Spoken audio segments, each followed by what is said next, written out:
I never thought a dumb party game would change my life. But then again, I never thought I'd end up feeling the way I do about my best friend either. It was the end of junior year.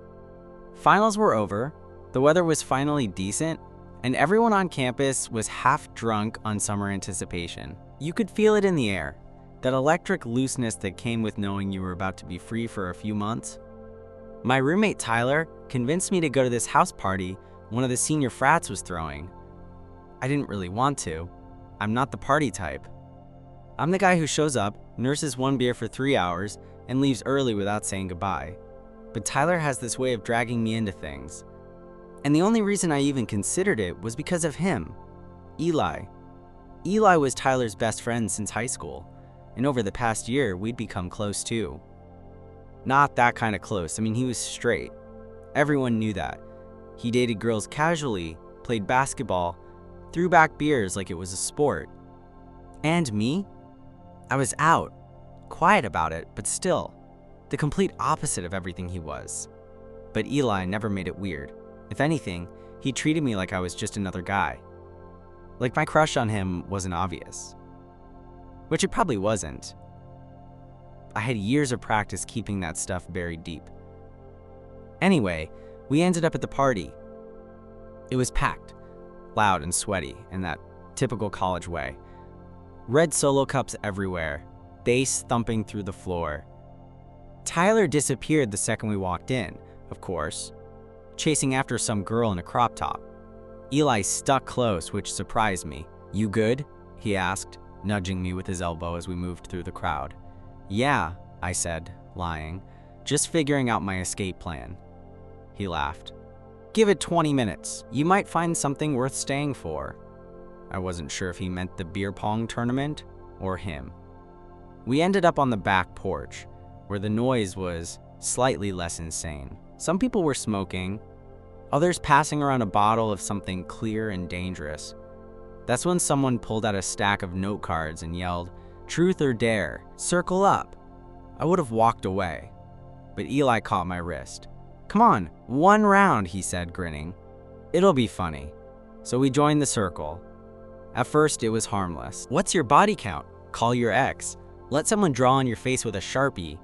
Everyone laughed, passed the bottle around, tried to act cooler than they felt. Then it was Eli's turn. The girl running the game narrowed her eyes. "Truth or dare?" Eli didn't even blink. "Dare." A wicked smile spread across her face. "Kiss the person to your left." I felt my stomach drop. Because I was on his left, the group erupted into hoots and cheers. I tried to play it cool, but my entire body locked up. I opened my mouth to say something, probably to laugh it off, make a joke, but Eli just turned to me and said, "You cool with it?" I stared at him, nodded. I didn't trust my voice. And then he kissed me. Not a peck, not a quick brush of lips. He leaned in, cupped the side of my face like it meant something, and kissed me like he was trying to prove a point. The circle went wild. Someone threw a cup. Someone else yelled, "Yo, Eli," like they just watched a halftime buzzer beater. But Eli didn't pull away right away. When he did, he smiled, almost shy. "It's just a game, right?" I swallowed hard. "Right. Just a game." But it didn't feel like a game.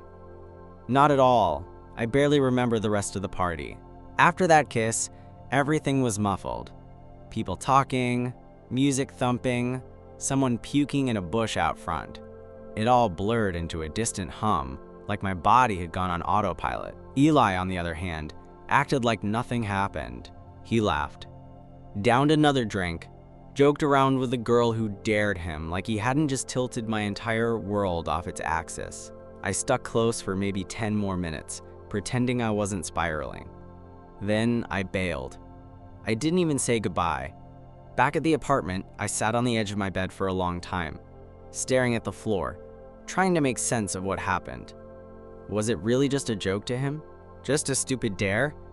The way he looked at me afterward didn't feel like a joke. But maybe that's just me, hoping for something that wasn't there. I was brushing my teeth when I heard the front door open. Then, the knock. It was soft. 2 short taps on my door. I knew who it was before I even looked. "Yeah?" I called, mouth still full of foam. Eli poked his head in. "Can I come in?" I shrugged, stepping back. He closed the door behind him and leaned against it like he wasn't sure what to say next. He was still in the same clothes. Black hoodie, jeans, messy hair, but he looked different, softer, less sure of himself. "You disappeared." I spat out the toothpaste. "Yeah, I had a headache." He nodded slowly. "Is that all it was?" I met his eyes in the mirror. "What do you want me to say?" He pushed off the door, walking a few steps into the room. "I don't know. Something." I turned, crossed my arms. "Was it really just a game to you?" He hesitated. That pause said everything. "I didn't mean to make things weird," he said quietly. "You didn't," I lied. He smiled a little. "You suck at lying." I looked away. "So do you." Another beat of silence. "Can I sit?" he asked. "Sure."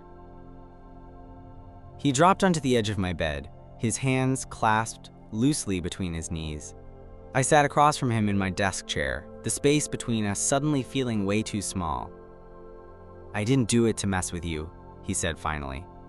"That kiss." "Then why did you?" He took a deep breath. "Because I wanted to know." "Know what?" "What it would feel like." I blinked. "And?" He looked up, and for the first time that night, he wasn't smirking or deflecting or hiding behind some cocky mask. "I liked it," he said. The room was dead silent. I stared at him, unsure if I'd heard him right. "You liked it?" "Yeah." He rubbed the back of his neck. "I don't know what that means, okay? I've never kissed a guy before. Not seriously. But I wasn't drunk. I knew what I was doing." My throat felt tight. "Then why say it was a game?" "Because I didn't want to freak you out," he said. "Or myself." I stood up, pacing to the other side of the room. My heart was pounding so loud it drowned out my thoughts. This wasn't happening. Not Eli. Not my best friend. The guy I'd crushed on in silence for months. When I turned around, he was standing too. "I'm not saying I know what I want," he said, voice low. I keep thinking about it. And I thought maybe you were too." "I haven't stopped thinking about it," I admitted. He stepped closer. "Can I try again?" he asked. "This time without an audience?" My chest ached. I didn't know where this was going. I didn't know if he was confused or scared or just experimenting. But in that moment, I didn't care. I nodded. He kissed me again. And this time, it wasn't a game. This kiss was different. It wasn't surrounded by laughter and shouts. No red Solo cups. No dare. Just us, alone in the soft hum of my bedroom. The quiet kind of dark that made everything feel more real. Eli's lips were warm, hesitant at first, like he wasn't sure if he was allowed to want this. I didn't move at first, I just let it happen. Then I kissed him back. That was when something in him shifted. He deepened it. Not aggressive, not rushed, just sure. One of his hands landed lightly on my waist, fingers curling into the fabric of my t-shirt like he needed to anchor himself. I felt it then, in his touch, in his breath. He wasn't playing anymore. When we finally pulled apart, we didn't speak right away. We just stood there, barely a foot apart, his hand still resting against my side like he'd forgotten to let go. "I don't know what I'm doing," he said softly. "Yeah," I whispered. "Me neither." We stood there for a few seconds longer before I backed up and sat on the edge of my bed. He followed, sitting next to me, close enough that our knees touched.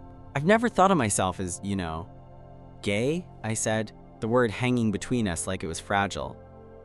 "Yeah, or bi, or whatever. I don't know, I've always been with girls. But tonight, when I kissed you, I didn't feel weird about it. I didn't feel like it was a joke or a mistake. I felt... He trailed off. You felt something. I finished for him. He looked at me, eyes searching mine. Yeah, that word held a weight I wasn't sure how to carry. Part of me wanted to grab his hand and say, then let's figure it out together. Another part wanted to protect myself, in case this was a one-night confusion that would vanish by morning. I didn't say either of those things. Instead, I asked, "What now?" He shrugged, looking down at his hands. I don't know. I guess I just wanted you to know it wasn't just a dare. I wanted to see if what I felt in the moment was real. And was it? He nodded. Yeah. And honestly, I felt something for a while now. I just didn't want to admit it. That stopped me cold. For how long? I don't know, he said, rubbing his hands together. A few months? Maybe longer. Like, sometimes we'd hang out and you'd laugh at something stupid I said, and I'd just catch myself looking at you for too long, or I'd think about texting you something random just to talk. It didn't feel like friendship. Not exactly. I stared at him, stunned. You never gave me a hint. I didn't know I was allowed to, he said, voice low. You're the brave one, Ben. You've been out, you've been honest. I'm still trying to figure myself out. I felt something catch in my throat.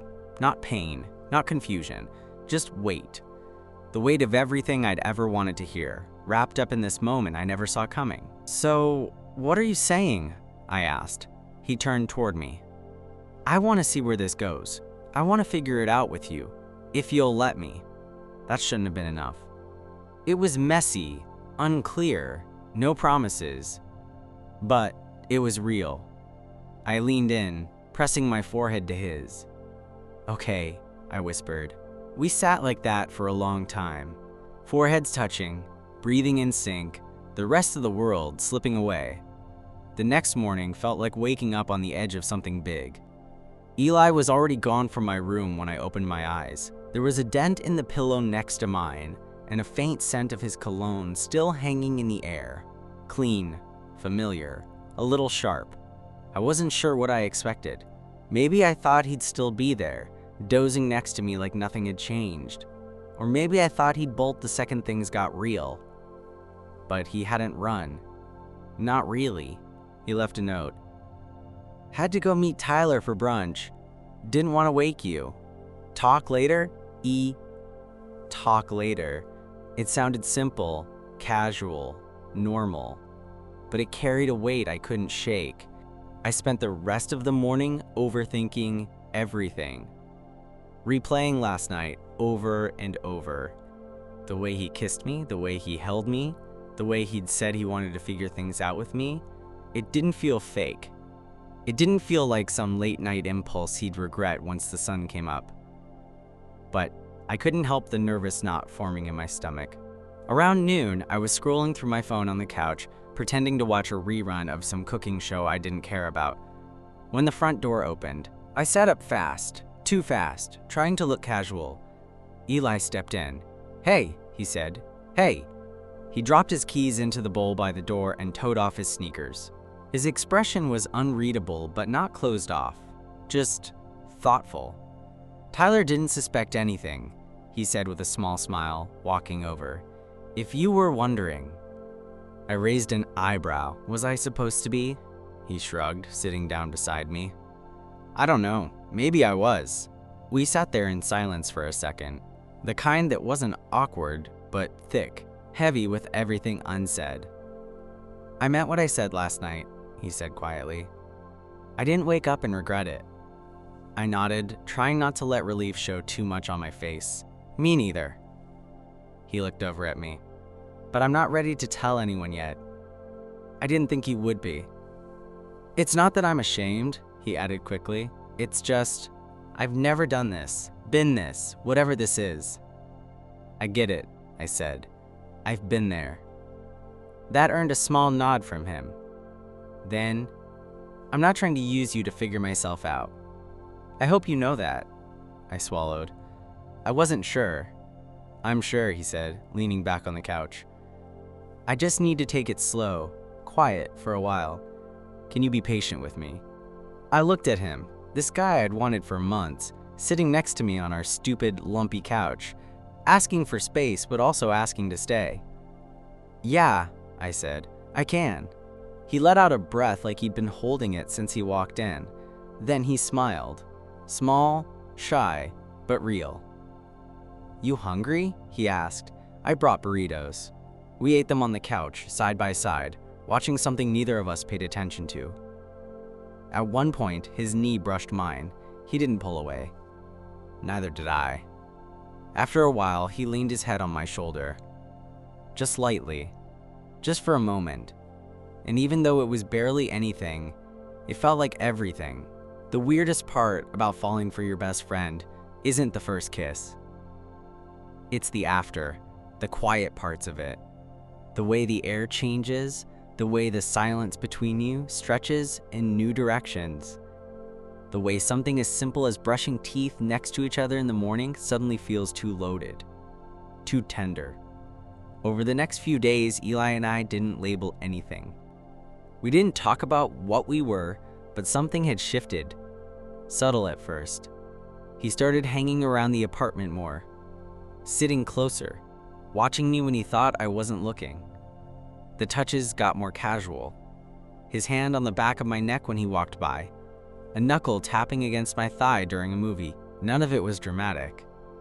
But I felt all of it. One night we were both up late. I was sitting at my desk editing a paper, and he was lying across my bed scrolling his phone like he owned the space. He hadn't even asked if it was okay. He didn't need to. That's how natural it had become. Ben? He said suddenly. I turned in my chair. Yeah? He didn't say anything right away. Just looked at me, eyes darker than usual, like he was holding something back. Then, can I stay in here tonight?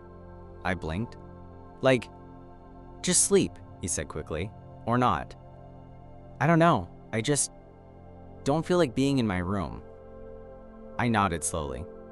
Okay. He didn't move right away. But eventually, he tossed his phone aside and stood up, pulling off his hoodie in that unthinking way people do when they're comfortable. Too comfortable. Underneath was just a white tank, clinging to his shoulders, his chest, in ways I really didn't need to be noticing right now. I climbed into bed first, scooting to the far side without saying anything. He slipped in beside me a few seconds later. At first, we didn't touch. We just lay there in the dark, listening to the hum of the city outside the window. His breathing was steady, slow. Mine wasn't. You awake? He whispered. Yeah. A pause. Then, I think about that night. A lot. My chest tightened. Which part? He shifted, and I felt the bed dip. All of it. The kiss. The way you looked at me. The way I felt after. I didn't know what to say. My brain was trying to protect me, throwing up all the usual defenses. This might not be real. He might not know what he wants. Don't get too attached. But my heart had already moved past all that. I think about it too, I admitted. We lay there in that truth, letting it settle between us like something sacred. I'm scared, he said after a while. Of what? Of messing this up. Of hurting you. You haven't, I said softly. Not yet. I turned to him, even though I couldn't see his face in the dark. You don't have to have it all figured out. I know, he whispered, but I want to do this right. You already are. That was when I felt it, his fingers finding mine under the blanket. Not grabbing, not pulling, just touching. We fell asleep like that. Side by side, our hands barely linked, like something delicate we didn't want to scare off. We didn't talk about it the next morning, not directly anyway. But Eli made us pancakes, which, if you knew him, you'd know was his way of saying, hey, I'm still here. They were a little burnt, but I ate them all. Things kept moving forward in that quiet, careful way. We didn't come out. Not to our friends, not to Tyler, not even to ourselves, not really. Eli still flirted with girls sometimes, out of habit more than anything. And I still tried not to read too much into it. But when we were alone, he was different. That week, he started sleeping in my room more often than his own. He never announced it. just showed up around midnight with his pillow under one arm and his phone in the other, mumbled some excuse about bad dreams or weird noise in the hallway, then slid under my blankets like it was the most normal thing in the world. Sometimes we kissed, sometimes we didn't, but always, he held me. One Friday night, we stayed in while everyone else went to some bar crawl downtown. Eli was sprawled across my bed, flipping channels.